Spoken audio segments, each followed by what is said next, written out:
Hello and welcome to Bhutani academy. तो start करते हैं हमारे आज के छत्तीसगढ़ ज्योग्राफी की क्लास। आज का टॉपिक है हमारा रिवर्स ऑफ छत्तीसगढ़, जिसमें हम देखेंगे छत्तीसगढ़ की प्रमुख नदियाँ और छत्तीसगढ़ का अपवाह तंत्र। ठीक है, छत्तीसगढ़ का अगर हम ड्रेनेज सिस्टम या अपवाह तंत्र देखें तो छत्तीसगढ़ को अपवाह तंत्र के हिसाब से हम लोग 5 भाग में बांटे हैं। ठीक, मतलब अपवाह तंत्र को छत्तीसगढ़ में हम लोग 5 तरीके या फिर 5 भागों में बांट कर रखे हैं। ठीक है, चलिए देखते हैं हम लोग फर्स्ट क्वेश्चन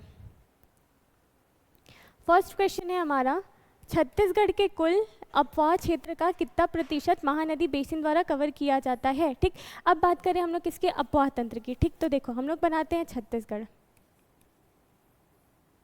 ये हमारा छत्तीसगढ़। ठीक है, देखो हम लोग छत्तीसगढ़ को 5 संभाग में बांट कर रखे थे ऐसे। ठीक है, तो ये जो बीच वाला हिस्सा है वो किस में आ जाएगा, महानदी बेसिन। ये है हमारा महानदी बेसिन।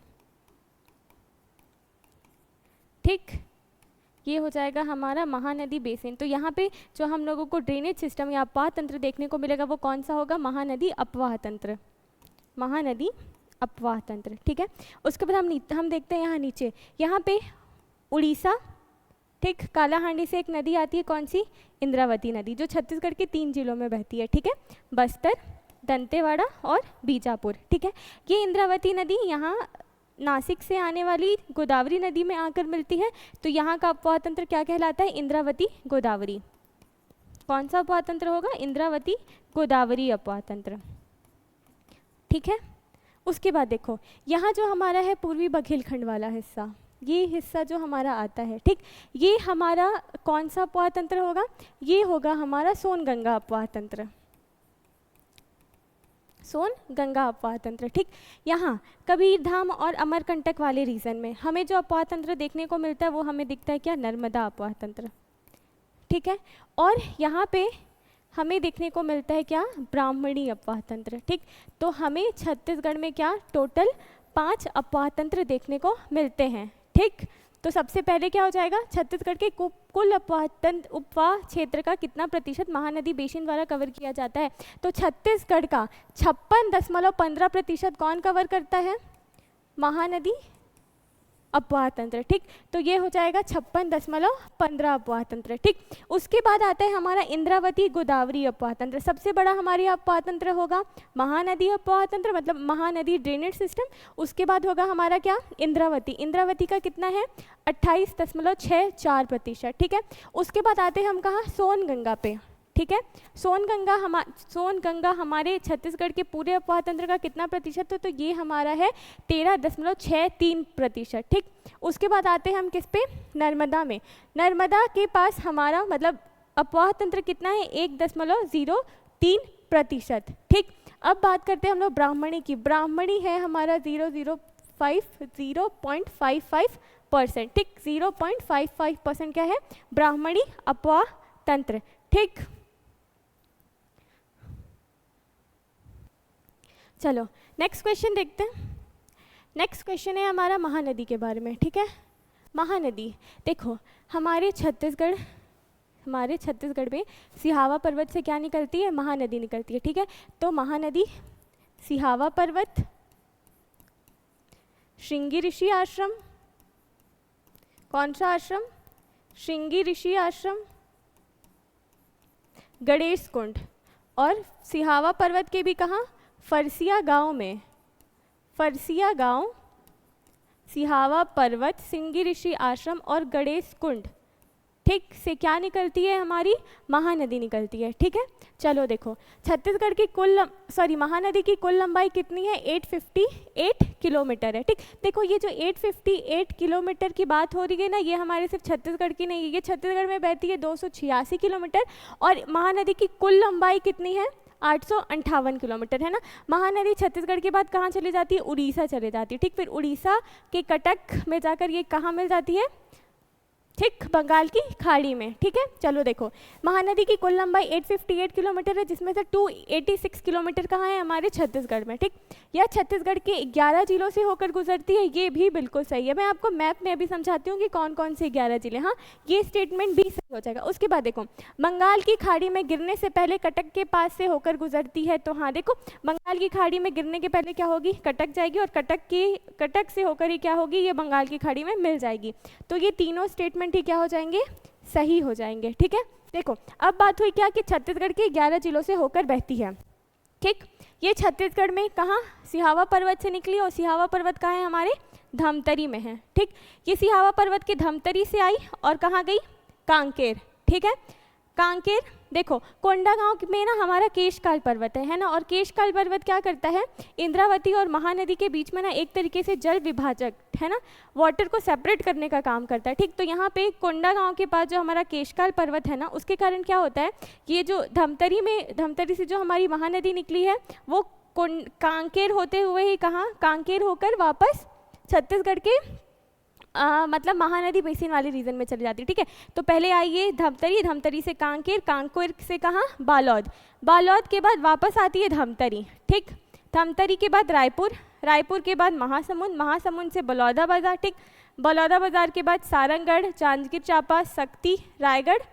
ठीक, होते हुए ये कहाँ निकल जाती है, बंगाल की खाड़ी में। तो देखो 1 2 3 4 5 6 7 8 9 10 और एक कौन सा बच गया, हाँ ये हो गया 11। ठीक, तो ये हो गया जांजगीर चांपा, सक्ती, तो ये पूरे मिलाकर कहाँ कितने हो जाएंगे, 11। तो ये छत्तीसगढ़ के टोटल कितने जिलों से गुजरती है, 11 जिलों से गुजरती है। ठीक है, ऐसे फिर यहाँ से होकर ये कहाँ चली जाएगी, उड़ीसा चली जाएगी।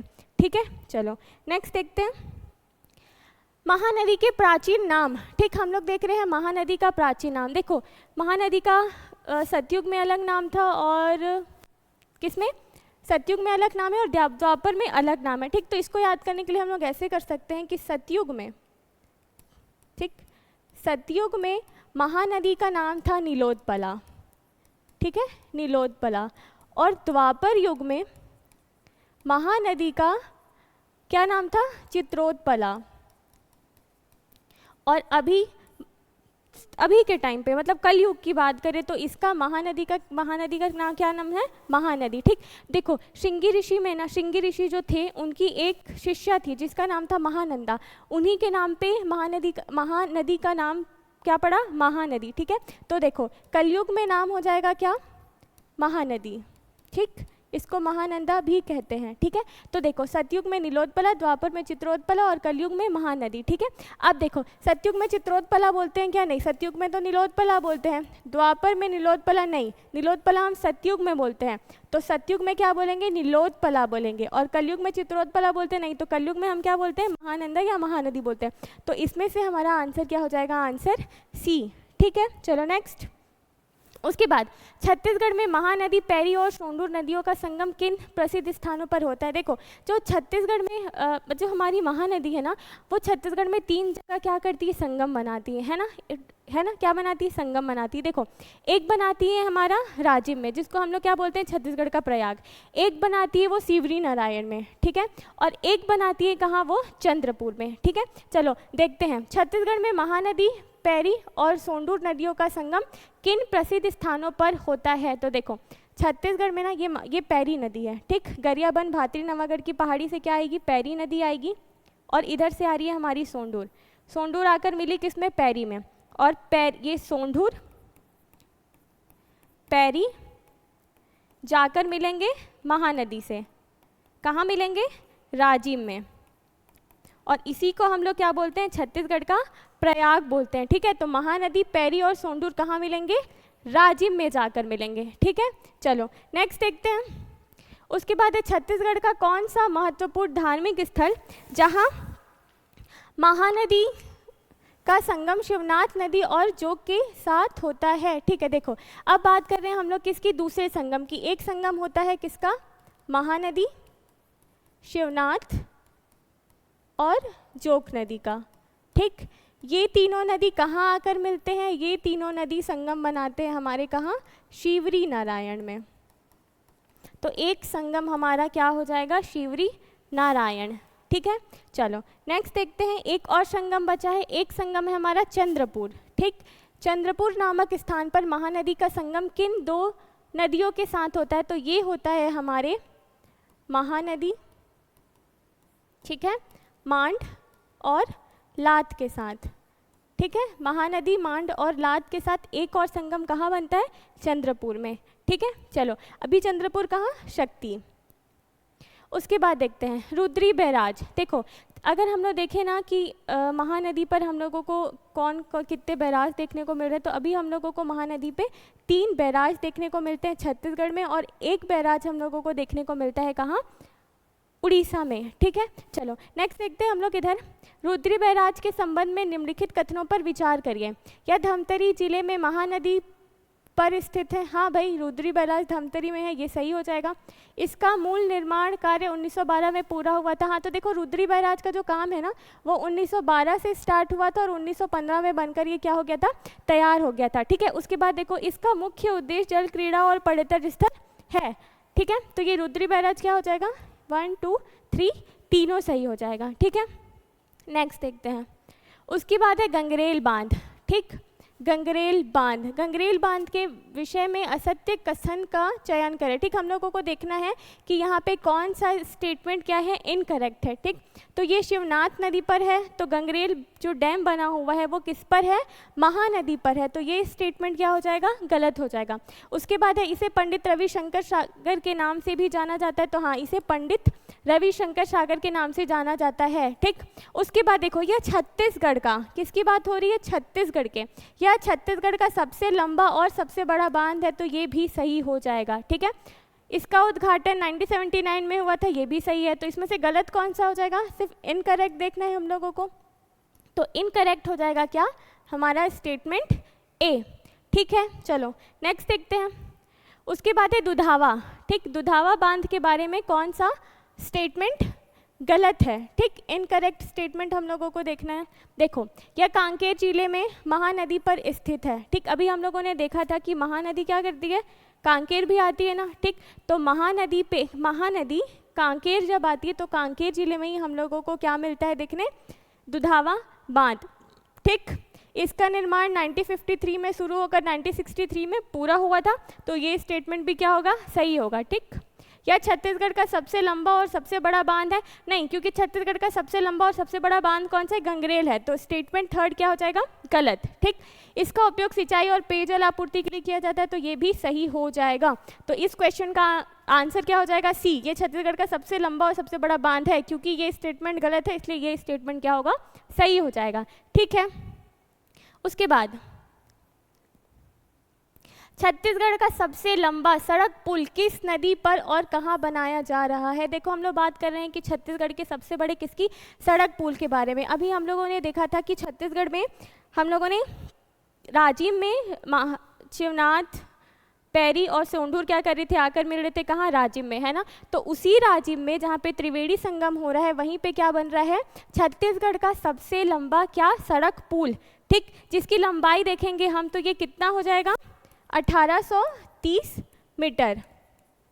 ठीक है, देखो इतना तो हमें पता ही है कि महानदी पर राजिम त्रिवेणी संगम पर। ठीक, लेकिन इसके गांव का भी नाम याद करना कि पुसौर और सरिया गांव के बीच में क्या है? सूरजपुर गांव और नंदी गांव है। ठीक है, और कितना है? कितनी लंबी सड़क बन रही है? तो 1830 मीटर लंबी बन रही है। ठीक है, चलो नेक्स्ट देखते हैं।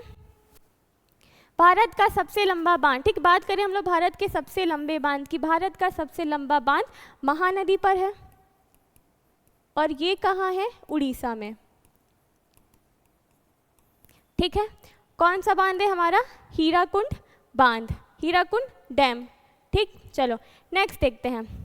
महानदी के संदर्भ में निम्नलिखित में से कौन सी नदी उत्तर की सहायक नदी नहीं है? ठीक, अब हम लोगों को देखना है क्या कि छत्तीसगढ़ में महानदी की कौन सी नदी उत्तर और दक्षिण की है। हाँ, अब देखते हैं हम लोग क्या महानदी के बारे में। देखो अगर डिसाइड करना हो ना कि उत्तर मतलब नॉर्थ या साउथ या फिर लेफ़्ट और राइट की नदी किसकी बात हो रही है, तो देखो महानदी जहाँ से निकली, ठीक, ये उसका फेस है, यहाँ से वो क्या करेगी? बहना स्टार्ट करेगी। तो इसके फेस के जैसे ऐसे खड़े हो जाना या फिर ऐसा इमेजिन कर लेना, और इसके जो बाएं तरफ की होगी, ठीक, बाएं मतलब हमारा राइट हैंड साइड, वो हमारा क्या होगा, नॉर्थ साइड का, और जो हमारा लेफ्ट हैंड साइड है वो क्या होगा, हमारा साउथ की नदियाँ होंगी। ठीक है, तो देखो इसको याद करने का तरीका देख लेते हैं। ठीक, हम लोग नॉर्मल नदी बहा लेते हैं, किसको, महानदी को। ठीक है, अब देखते हैं हम लोग, सबसे पहले हम लोग देख रहे हैं क्या, उत्तर की नदियाँ, ठीक, नॉर्थ की नदियाँ। सबसे पहले होगा हमारा क्या, शिवनाथ, ठीक, उसके बाद आएगा हसदेव, उसके बाद होगा बोरई, उसके बाद मांड, उसके बाद केलो, उसके आप कौन सी नदी आकर मिलेगी यहाँ पे, ईब नदी आकर मिलेगी। ठीक है, ये कौन सी नदी हो गई, उत्तर की नदी हो गई। ठीक, अब देखो, अब हम लोग देख रहे हैं क्या, दक्षिण की नदी। ठीक, इसको याद करते हैं। देखो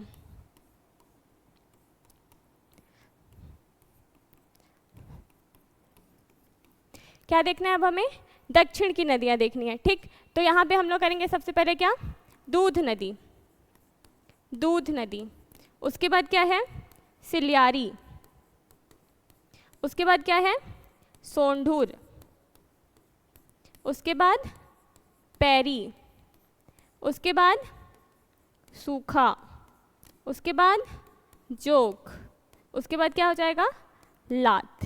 ठीक, तो ये नदियाँ उत्तर की, नॉर्थ की, और बाकी नदियाँ दक्षिण की। ठीक, तो ऊपर में क्या हो जाएगा, शिवनाथ, हसदेव, बोरई, मांड, केलो, ईब। ठीक, अभी हम देखेंगे कि ये सारी नदियाँ कहाँ से निकल रही हैं। ठीक, अब और दक्षिण की नदियाँ कौन कौन सी हो जाएंगी, दूध, सिलियारी, सोंढूर, पैरी, सूखा, जोक और लात। ठीक, तो देखो अब हम लोगों को देखना है क्या, महानदी के संदर्भ में निम्नलिखित में से कौन सी नदी उत्तर की सहायक नदी नहीं है। हम लोगों को क्या देखना है, उत्तर की नदी नहीं है ना। तो देखो शिवनाथ, शिवनाथ नॉर्थ की नदी है, उत्तर की है, तो ये नहीं होगा। हसदेव भी है, ये भी नहीं होगा।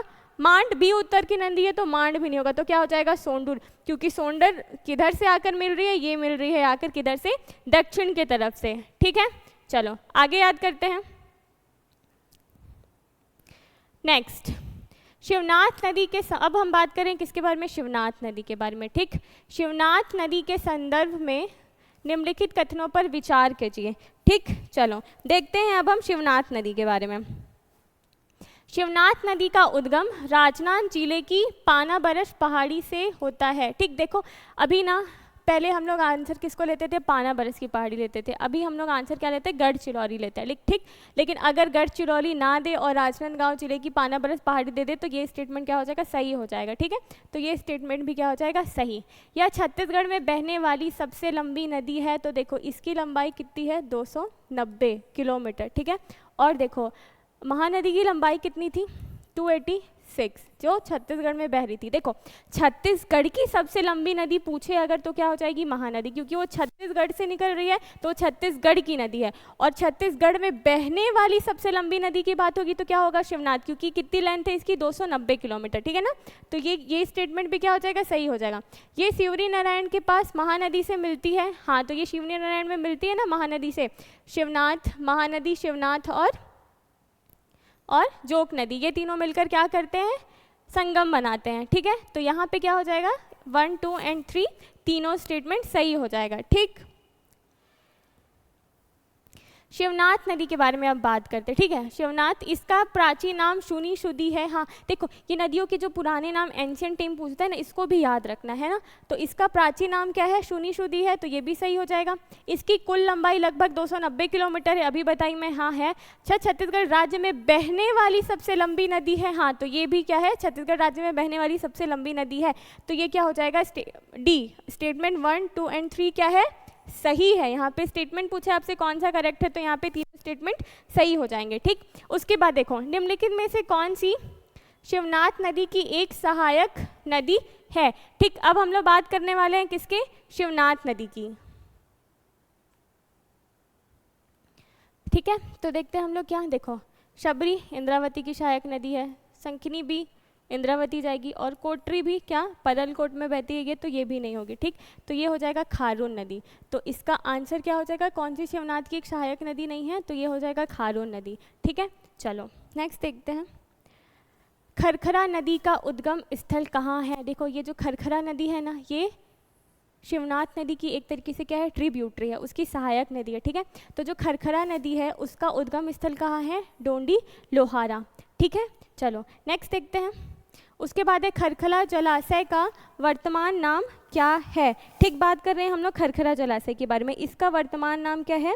राजीव गांधी जलाशय, ठीक। ऐसा हम लोग बोलते हैं कि ये छत्तीसगढ़ में मिट्टी से बना हुआ पहला बांध है, ठीक। तो छत्तीसगढ़ में मिट्टी से बना हुआ पहला बांध कौन सा है?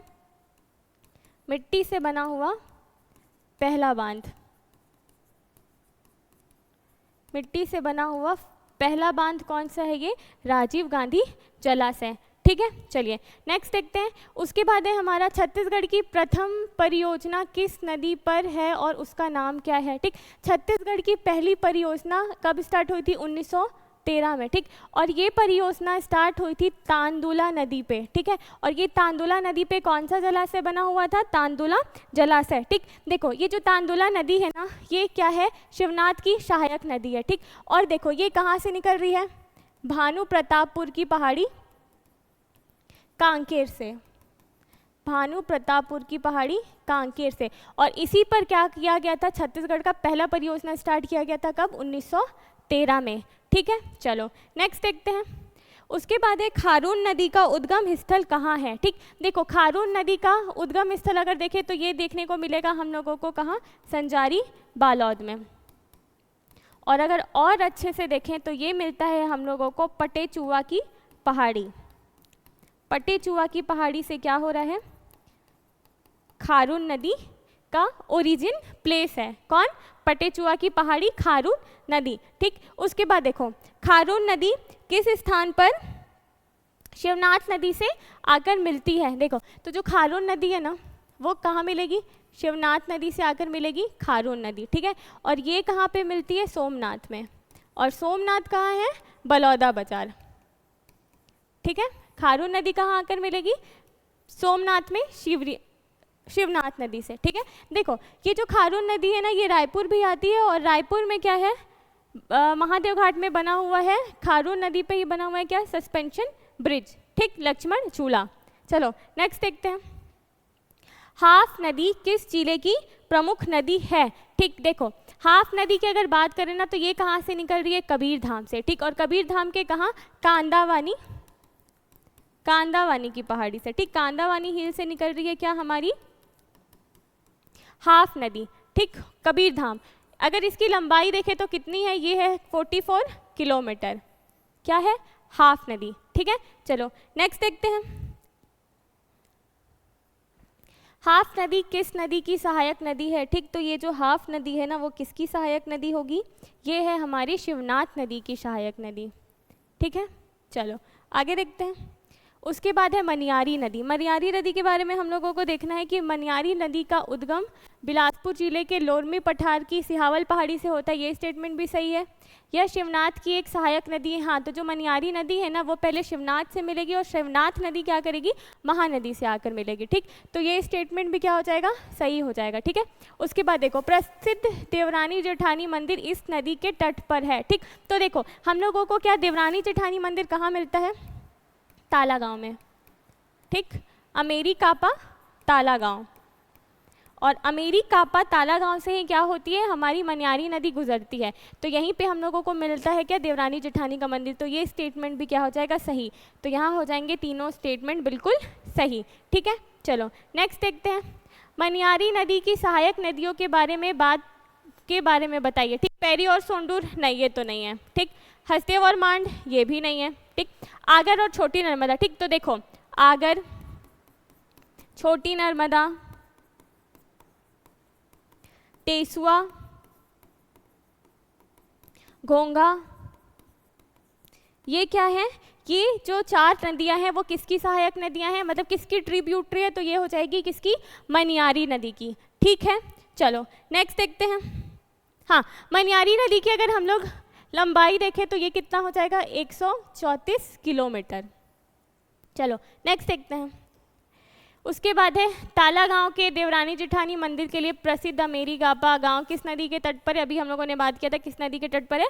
मनियारी नदी के तट पर है। उसके बाद है अरपा नदी, ठीक, अरपा के बारे में। अरपा नदी का उद्गम गौरेला पेंड्रा मारवाही जिले के पेंड्रा पठार से होता है, ये स्टेटमेंट बिल्कुल सही है। यह बिलासपुर शहर की जीवन रेखा मानी जाती है, ये भी सही है। यह सीधे महानदी से मिलती है तो नहीं, अरपा डायरेक्ट ना महानदी से मिलने नहीं आती, अरपा पहले शिवनाथ से मिलेगी और शिवनाथ के बाद किससे मिलेगी, शिवनाथ आकर मिलेगी महानदी से, ठीक है। तो ये थर्ड स्टेटमेंट भी गलत हो जाएगा, तो सही क्या हो जाएगा, फर्स्ट एंड सेकेंड, तो ये हो जाएगा आंसर सी, ठीक। चलो नेक्स्ट देखते हैं, लीलागर नदी।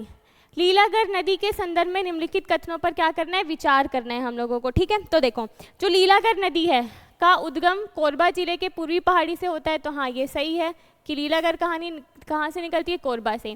या बिलासपुर और जांजगीर चांपा जिले के बीच सीमा बनाती है, ठीक, ये भी सही है। इसका प्राचीन नाम निडला है, ठीक। और बात करें अगर लीलागर नदी के लेंथ की, तो ये होगा हमारा 135 किलोमीटर, ठीक। तो यहाँ पे भी क्या हो जाएगा, ये तीनों स्टेटमेंट बिल्कुल सही हो जाएंगे। चलो नेक्स्ट देखते हैं, हसदेव नदी का उद्गम कहाँ से होता है। हसदेव, देखो हम लोगों को क्या देखना है, हसदेव नदी का उद्गम किस जिले के, सोनहट पहाड़ी, ठीक, सोनहट पहाड़ी में स्थित देवगढ़ पहाड़ी कैमूर पहाड़ी से होता है, ठीक। देखो पहले ना ये जो हमारा सोनहट पहाड़ी है, ठीक, ये हम लोगों को कोरिया एमसीबी में देखने को मिलता है, ठीक है। अगर एमसीबी नहीं दिया है तो कोरिया को भी हम क्या कर सकते हैं, आंसर ले सकते हैं, ठीक। तो ये हो जाएगा हमारा क्या, हसदेव नदी कहाँ से निकलती है, एमसीबी कोरिया, ठीक, सोनहट तहसील की जो देवगढ़ पहाड़ी है वहाँ से। चलो नेक्स्ट देखते हैं, मांड नदी का उद्गम, हमने देखना है मांड के बारे में, फर्स्ट स्टेटमेंट है ये। मांड नदी का उद्गम सरगुजा जिले के मैन पाट पठार की पहाड़ियों से होता है, हम लोगों ने पहले की क्लास में ये पढ़ लिया है ना, कि मांड नदी कहाँ से निकलती है, सरगुजा के मैन पाट से निकलती है, ठीक। छत्तीसगढ़ और उड़ीसा दोनों राज्यों में बहती है, नहीं छत्तीसगढ़ उड़ीसा में तो नहीं बहती है, ये निकलती है कहाँ, ये मैन पाट से निकलती है और आकर चंद्रपुर में मिल जाती है, ठीक। इसकी कुल लंबाई लगभग 155 किलोमीटर है, तो ये स्टेटमेंट सही हो जाएगा। तो यहाँ पे क्या हो जाएगा, A1 और 3, तो आंसर क्या हो जाएगा, सी। उसके बाद है चंद्रहासनी देवी किन दो नदियों के संगम पर स्थित है, ठीक है। तो चंद्रहासनी देवी, अभी हम लोगों ने बात किया था क्या, चंद्रपुर के बारे में, ठीक। चंद्रपुर में क्या हो रहा था, महानदी के साथ दो नदियां आकर मिल रही थी, महानदी मांड और लात, है ना, महानदी मांड और लात, ठीक। तो यहाँ पे बात करेंगे चंद्रहासनी देवी मांड और महानदी के संगम पर है, ठीक, दो नदियों की बात की जाए तो। नेक्स्ट देखो, केलो नदी के संदर्भ में बात करते हैं, ठीक। केलो नदी कहाँ से निकल रही है, रायगढ़ जिले के घर घोड़ा तहसील, वहाँ पे एक पहाड़ी है जिसका नाम क्या है, लुड़ेग की पहाड़ी, ठीक है। इसे रायगढ़ जिले की जीवन रेखा माना जाता है, ये भी सही है। इसकी कुल लंबाई 107 किलोमीटर है, ये भी सही है। तो यहाँ पे क्या हो जाएगा, तीनों स्टेटमेंट सही हो जाएंगे, ठीक। देखो अगर नदियों के बारे में पढ़ना है ना, अभी हम लोग जो रिवर्स, सिर्फ हम लोग रिवर्स के बारे में पढ़े, इस पे जो प्रोजेक्ट है वो हम लोग नेक्स्ट क्लास में देखेंगे, है ना। तो पहले जब हम किसी नदी के बारे में पढ़ते हैं ना, तो हम लोगों को ये जानना जरूरी है कि वो निकल कहाँ से रहा है, उसकी लेंथ कितनी है और वो कौन से शहर से गुजरी या फिर कौन सी सिटी के लिए वो नदी बहुत ज़्यादा इंपॉर्टेंट है ना। ये तीन चीज़ें याद रखनी बहुत ज़रूरी है। तो यहाँ पर क्या हो जाएगा, ये तीनों स्टेटमेंट सही हो जाएगा, ठीक। नेक्स्ट देखते हैं, हम लोग देखते हैं ईब नदी के बारे में। ईब नदी कहाँ से निकलती है, जसपुर के खुर्जा पहाड़ी से, है ना। तो देखो ईब नदी का उद्गम जसपुर जिले में स्थित रानी झूला में ही क्या मिलेगा हम लोगों को, खुर्जा पहाड़ी। जसपुर जिले के रानी झूला में हम लोगों को मिलेगा खुर्जा पहाड़ी, ठीक। ये छत्तीसगढ़ और उड़ीसा दोनों में बहती है, तो हाँ ये छत्तीसगढ़ और उड़ीसा दोनों में बहती है, ठीक। इस नदी की कुल लंबाई 252 किलोमीटर है और छत्तीसगढ़ में कितनी बहती है, 87 किलोमीटर। ये दोनों स्टेटमेंट बिल्कुल सही है ना। तो देखो ईब नदी कहाँ से निकली, जसपुर के रानी झूला खुर्जा पहाड़ी से, ठीक। और खुर्जा पहाड़ी हम लोगों को पंडरा पाट में मिल जाएगा। छत्तीसगढ़ और उड़ीसा दोनों राज्यों में बहती है, ये भी सही है। ईब नदी की कुल लंबाई कितनी है, 252, जिसमें से छत्तीसगढ़ में कितना बहती है, 87, है ना। और देखो इसी ईब नदी में ना हम लोगों को क्या मिलते हैं, सोने के कण मिलते हैं, है ना। तो यहाँ पे क्या हो जाएगा, 1, 2 एंड 3 तीनों स्टेटमेंट सही हो जाएंगे। चलो नेक्स्ट देखते हैं, सोंढूर नदी और इसके संगम के संबंध में निम्नलिखित कथनों पर विचार करिए, ठीक। सोंढूर पैरी महानदी का संगम राजिम में होता है, इसके बारे में तो हम लोग पहले ही क्वेश्चन किए हैं, ठीक, जिसे छत्तीसगढ़ का प्रयाग भी कहते हैं, तो ये भी सही हो जाएगा, ठीक है। यह सीता नदी अभ्यारण्य से होकर बहती है, ठीक है। तो देखो बात करें हम लोग किसके, सीता नदी अभ्यारण्य के बारे में। जो सीता नदी हमारा वाइल्ड लाइफ सेंचुरी है, ये कब बना था, 1974 में। ये हमारे छत्तीसगढ़ का सबसे पहला क्या है, वाइल्ड लाइफ सेंचुरी है ना। चलो देखते हैं हम। सोंडूर, पैरी और महानदी का संगम राजीव में होता है, ये तो सही है। यह सीता नदी अभ्यारण्य से होकर बहती है, ये भी सही है। सोंडूर नदी का उद्गम उड़ीसा के कोरापुट जिले से होता है, हाँ तो क्या हो जाएगा ये भी सही हो जाएगा। ठीक, तो यहाँ पे क्या हो जाएंगे स्टेटमेंट 1, 2 एंड 3 तीनों सही। ठीक, अब देखो पैरी नदी के बारे में देखते हैं। पैरी ये गरियाबंद के भातरी नवागढ़ की पहाड़ी से निकलती है। ठीक है, तो देखो पैरी नदी का उद्गम गरियाबंद के भातरीगढ़ पहाड़ी से होता है, तो ये भी सही हो जाएगा। सोंडूर नदी गरियाबंद के बाद पैरी से मिलती है, तो हम लोगों ने देखा था ना यहाँ से पैरी आ रही है और यहाँ से कौन मिल रहा है, सोंडूर मिल रहा है। ठीक, तो राजीव में महानदी, पैरी और सोंडूर नदियों का त्रिवेणी संगम होता है, तो ये भी सही है ना। तो यहाँ पे भी क्या हो जाएगा 1, 2 एंड 3 तीनों सही हो जाएगा। ठीक, चलो नेक्स्ट, जोक नदी। जोक नदी के संदर्भ में निम्नलिखित कथनों पर क्या करना है, विचार करना है। ठीक, जोक नदी महानदी की सहायक नदी है, तो हम लोगों ने देखा था महानदी की सहायक नदी है। ठीक, इसका उद्गम उड़ीसा के नुआपाड़ा जिले में स्थित सोनबेड़ा पठार से होता है, तो क्या हो जाएगा ये स्टेटमेंट बिल्कुल सही हो जाएगा। ठीक है, देखो ये ना आई कहाँ से, उड़ीसा से आई, और छत्तीसगढ़ में ना गौरागढ़ नाम का जगह है, वहाँ से क्या करती है छत्तीसगढ़ में एंटर करती है। ठीक, ये छत्तीसगढ़ और उड़ीसा दोनों में होकर बहती है। देखो छत्तीसगढ़ और उड़ीसा दोनों को मिलाकर देखें ना, तो जोक की लंबाई कितनी होगी, 210 किलोमीटर होगी। ठीक है, तो यहाँ पे देखो कि क्या हो जाएगा, जोक महानदी की सहायक नदी है। ठीक है, इसका उद्गम उड़ीसा के नुआपाड़ा से होता है, ये भी सही है। कि छत्तीसगढ़ उड़ीसा से होकर बहती, ये भी सही है। तो इसका क्या हो जाएगा आंसर डी। ठीक, चलो नेक्स्ट देखते हैं इंद्रावती नदी के बारे में। हम लोगों ने देखा था इंद्रावती नदी कहाँ,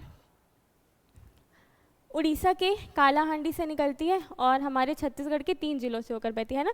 तो इंद्रावती नदी का उद्गम उड़ीसा के कालाहांडी जिले से होता है, ये भी बिल्कुल सही हो जाएगा। ठीक, उसके बाद ये छत्तीसगढ़ के बस्तर जिले की जीवन रेखा कहलाती है। हाँ देखो ये हमारा अगर बस्तर संभाग है, यहाँ से एंटर की, यहाँ है बस्तर, यहाँ है दंतेवाड़ा और यहाँ क्या है बीजापुर, ये तीनों ही जिलों से होकर बहती है ना।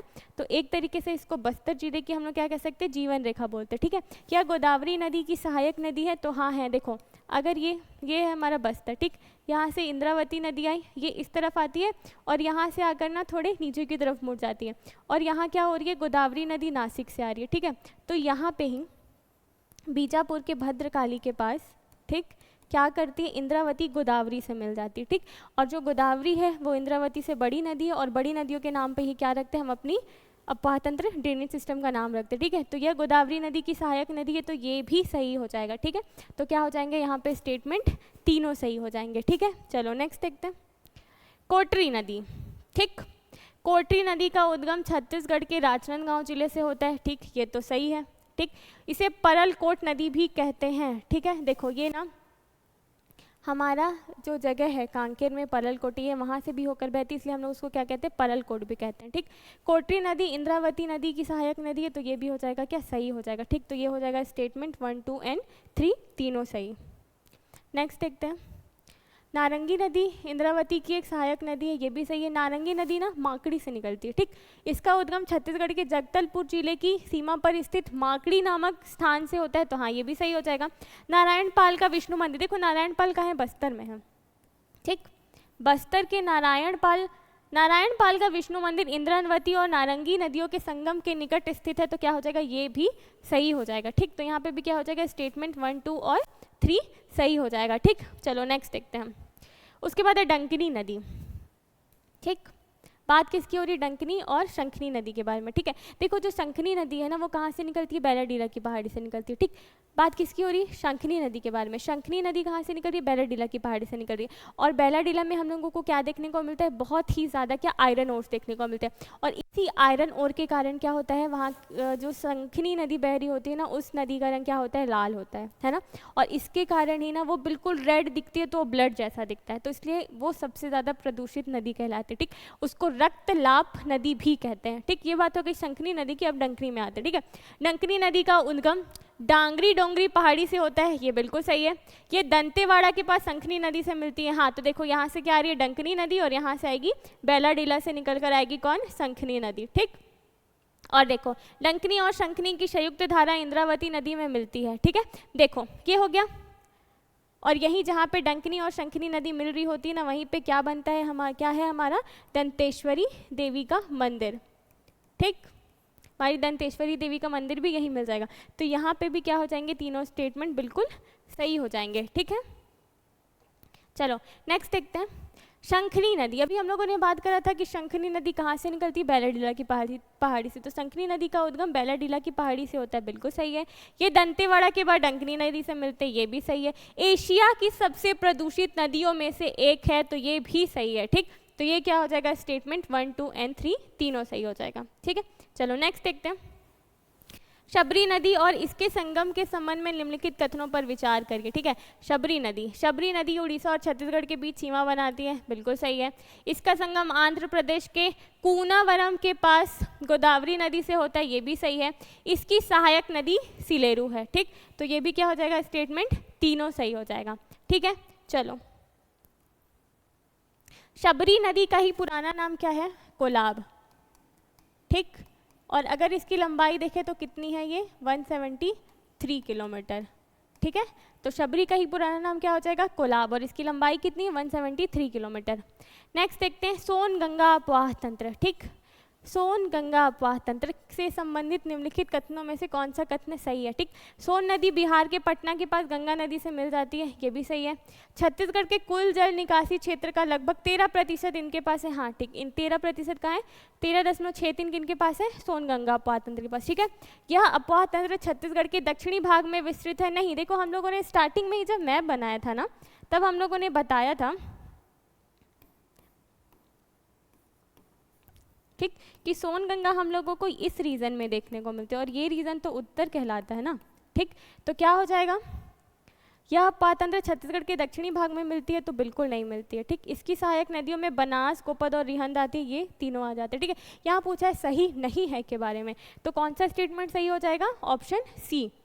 ठीक, तो ये हो जाएगा हमारा करेक्ट आंसर, आंसर सी। ठीक है, चलो नेक्स्ट देखते हैं। रिहंद नदी के उद्गम के संदर्भ में निम्नलिखित कथनों पर विचार करिए। ठीक है, जो रिहंद नदी है ना, उसी को हम रेण नदी या फिर रेणुका नदी भी कहते हैं।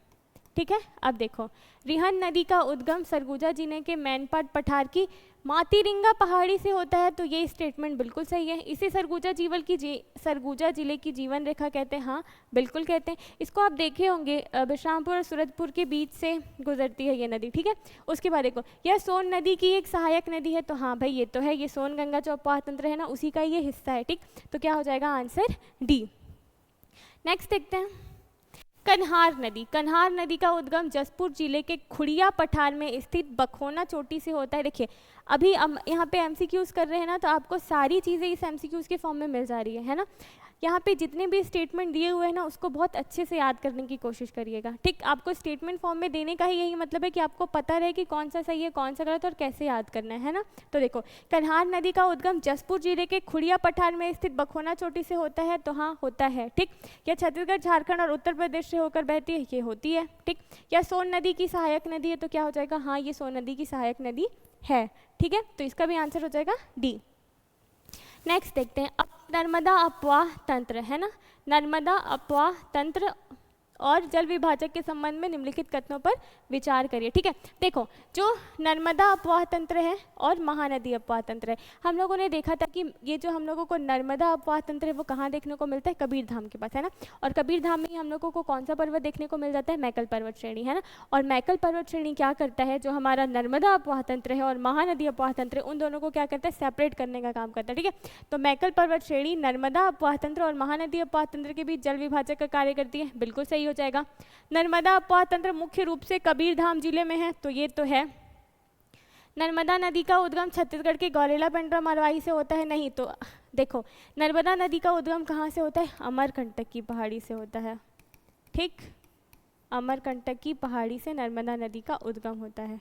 ठीक है, तो यहाँ पे हो जाएगा स्टेटमेंट 1 और 2 सही, तो इसका आंसर हो जाएगा ऑप्शन बी। ठीक, चलो नेक्स्ट देखते हैं। नर्मदा नदी की सहायक नदियों के संबंध में निम्नलिखित कथनों पर विचार कर, कौन सा सही, मतलब नर्मदा अपवाह तंत्र जो है ना, उसके बारे में हमें देखना है कि कौन सा स्टेटमेंट सही है। ठीक, बंजर और ताडा नदी इसकी सहायक नदी है, हाँ है। हसदेव और मांड इसकी सहायक नदी है, तो हम लोगों को पता है कि हसदेव और मांड किसकी सहायक नदी है, महानदी की, ये भी नहीं होगा। पैरी और सोंडूर, ये भी नहीं होगा। तो इनमें से कोई नहीं, ये भी नहीं होगा, क्योंकि स्टेटमेंट 1 बंजर और तांडा नदी क्या है, इसकी सहायक नदी है। ठीक है, तो नर्मदा अपवाह तंत्र में कौन आ जाएंगे, बंजर और तांडा नदी। ठीक, चलिए आज के लिए इतना ही रखते हैं। Thank you. गूगल फॉर्म का लिंक डिस्क्रिप्शन में दिया हुआ है, उसको भर दीजिएगा, ठीक है, ताकि हमें पता चल जाए कि कौन सा बच्चा हमसे कहाँ से पढ़ता है। ठीक है, चलिए, थैंक यू।